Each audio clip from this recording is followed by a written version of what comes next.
I'd like to invite Dr. Linlin Wang from Naikang Cheng's lab in pediatrics, who is going to tell us about fighting cancer with no-carb antibodies. Yeah. Do you know what happens if superheroes eat too much sugar?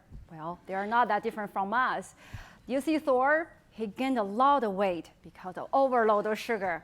His Stormbreaker, the most powerful weapon, got stuck with him in this chair, literally.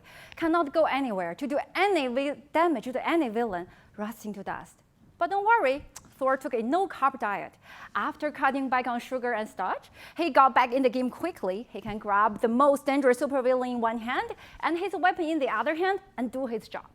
To fight the supervillain in real-life cancer, the leading cause of death, researchers around the world, including myself, are developing therapeutic drugs. As powerful as Thor, of course, the fifth one with Stormbreaker.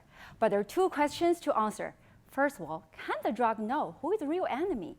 Well, can you imagine how dangerous it can be if a superhero cannot tell the difference between a villain and an innocent man?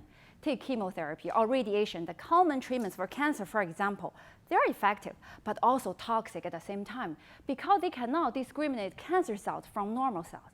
On the other hand, antibodies are ideal for this purpose. They can have this exquisite binding to one specific molecule called antigen on the tumor surface, so no casualties for the normal cells. Then what should we use to kill those cancer cells? One possibility is to engage the most powerful killer in our immune systems, cytotoxic T cells, or we call them killer T cells. So we gave this antibody a second specificity for T cells.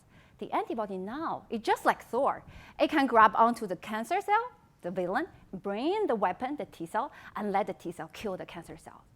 My research has also shown that when this antibody, we call them T-cell engaging bispecific antibodies, having carbohydrates, the complex sugar structures on their body, which is known as the Fc region, the T cells will be trapped. They cannot go to the tumor to fulfill their mission. They will be killed by the other immune cells, so the tumor will grow out of control, not mentioning the crazy side effects. So remember the situation the Stormbreaker was in when Thor took too much sugar? We are not going to allow that happen to T cells.